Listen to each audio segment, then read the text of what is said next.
Focus, and thousands of residents in Mombasa are living in fear of eviction by absentee landlords who are the custodians of hundreds of acres of land in the region. These property owners are the descendants of the Omani rulers who acquired title deeds issued to their forefathers back in the 19th century and have been collecting thousands of shillings in land rates.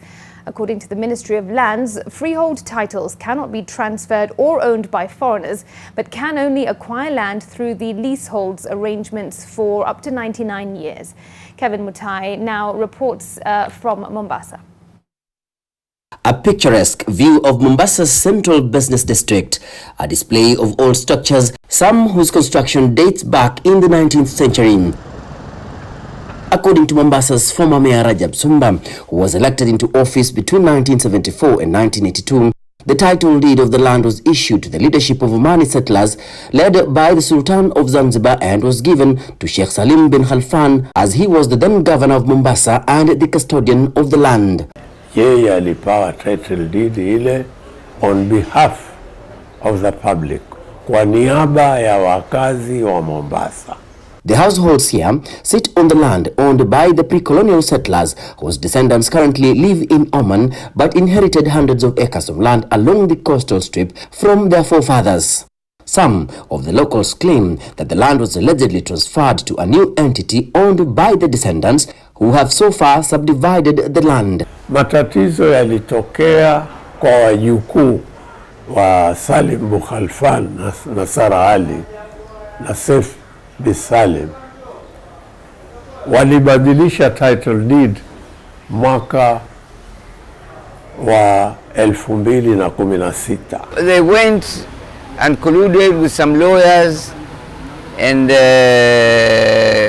some registrars in the Mombasa registry, and they came up with a formula how to kill that execution of the will. Sir Ali bin Salim was the executor of the will of Saif bin Salim. That was the Land Ordinance Act 1927. The old titles were not surrendered, as the law says.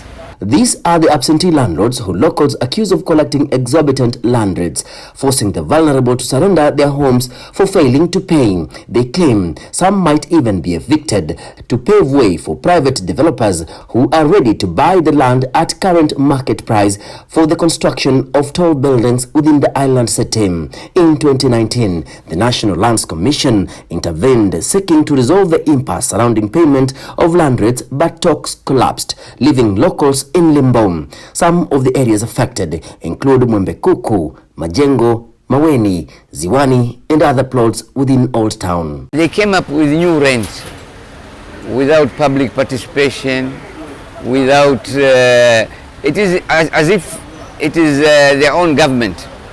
You are told to pay 13,000 a month. Choose between the two. 13,000, 5 to 6 million you pay, you take the plot, because they are eager to get money and repatriate that money to Oman. Hizo ni ardhi za public. Hizo ni ardhi za Kenya government, state land. The Cabinet Secretary in the Ministry of Lands, Alice Wahome, who visited Mombasa Lands Registry, said that the government is pushing for digitization of land records to protect properties from land grabbers.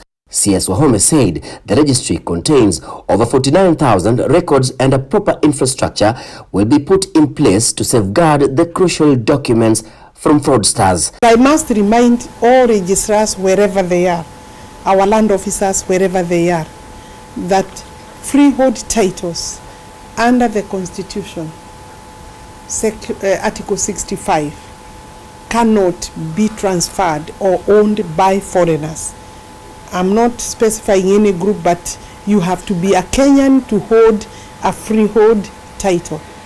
Other people can hold leaseholds up to maximum 99 years.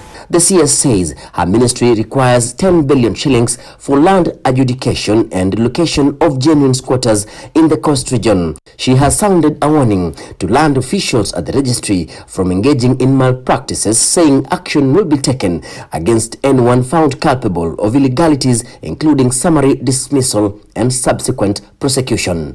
And we will, of course, take stock and audit. I want to tell the registrars that we will be taking stock and audit, and where we find people are sleeping on their job, I don't think we are going to be very nice to them, because even me, I'm not allowed to sleep on my job. But we will proceed to expurge forged documents from our records. And constitutionally, you cannot argue that you have a title when it is a forged document. The 10-mile coastal strip has been under the control of the absentee landlords for decades, who have been collecting land rates in hundreds of acres of land. This has now created panic among some of the residents over an alleged pending eviction targeting those who have not been paying their dues to the descendants of the pre-colonial settlers. Kevin Mutai, NTV, in Mombasa.